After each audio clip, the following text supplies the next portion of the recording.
Welcome back to Having a Blasto with Miss Blackburn and Miss Casto.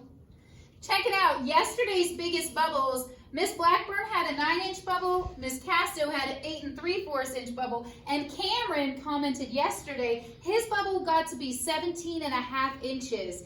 They were saying they used a 1 cup water solution with an 1/8 cup of soap. They also tried adding an 1/8 cup of sugar.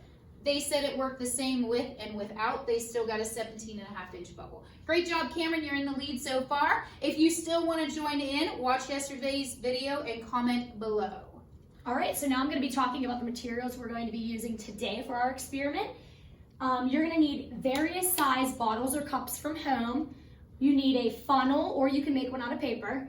You need baking soda, vinegar, and food coloring, which is optional. And when you do have the baking soda and vinegar, you need to use 4 tablespoons of each to make sure that the materials are equivalent, which means equal. So now, are you ready to go ahead and do our first experiment? Ready? Okay. I'm gonna go ahead and take my funnel, drop in my vinegar solution. How awesome! So cool. So now what we want you guys to do at home is we want you to measure the diameter of your explosion and see how big it is based on the height of your bottle.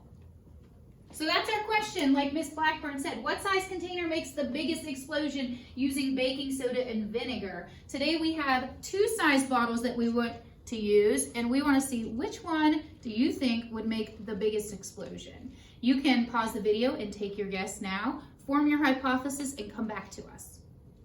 So Miss Blackburn, what size bottle do you think will make the biggest explosion? I definitely think that, is this the 10 ounce? That's 10 ounces. I definitely think that my 10 ounce bottle is going to make a bigger explosion because it has a smaller amount of room to travel from the bottom to the top.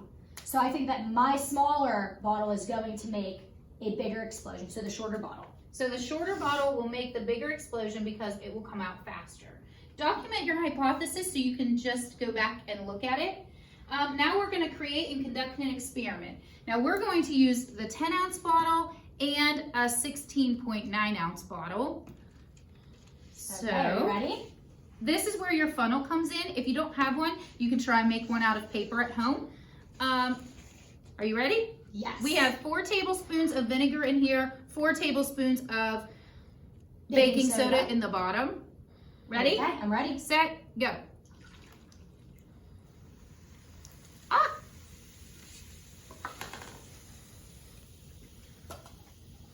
Miss Blackburn, your stuff's busy. So yours definitely bubbled up, and I think maybe because the mixture had more time to mix in there, they had a longer time to travel. But it's looking like my diameter of my... Yours keeps going. Maybe they'll meet in the middle. They're bigger than the ruler right now. Mine is bigger than this one.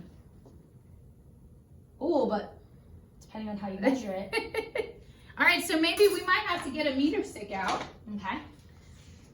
Let's measure here. And we'll measure it at whatever it is right now. So this one is 15 inches wide. And that is with the 16.9 ounce.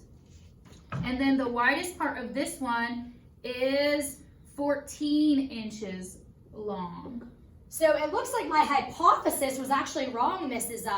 Casto. You had the taller bottle and yours made a bigger explosion. So we want to see what you guys test out at home and see which bottle is going to make the bigger explosion. So when you create and conduct your experiment, the most important part is observing and recording your data. Our data is up here. We also had an 8 ounce cup. We didn't use it at first because we thought thinking back to yesterday and the day before when we told you, you can only change one variable in an experiment. And in this one, we noticed that the mouths of the bottles were different. These ones were the same. They both have a narrow opening, and this one has a wide opening. So you might want to check out at home whether the big opening or a narrow opening makes a difference. Just remember that they should be about the same height because you don't want to change height and whether it's wider or narrow or at the top. So I'm going to leave that one blank for now. Maybe somebody else could check that out and tell us how it works. and then we're going to analyze and conclude our data. Today we found that we had 2 bottles. They were about the same opening, but the height definitely made a difference on how long our solution took to come out of the bottle. So the variable, real quick, sorry. The variable that we changed, Miss Casto, just to clarify, is we adjusted the height of the bottle, yes? Yes. So one was big and one was small. That's the only variable that was changed. All right. Go ahead. And if you would like to communicate your results, tell us. You can tag us on your Facebook post on your own Facebook, or you can hashtag us, we miss you already, or you can just comment below the video that's posted today. And make sure you give us a picture of your results. Can't wait to see what you do.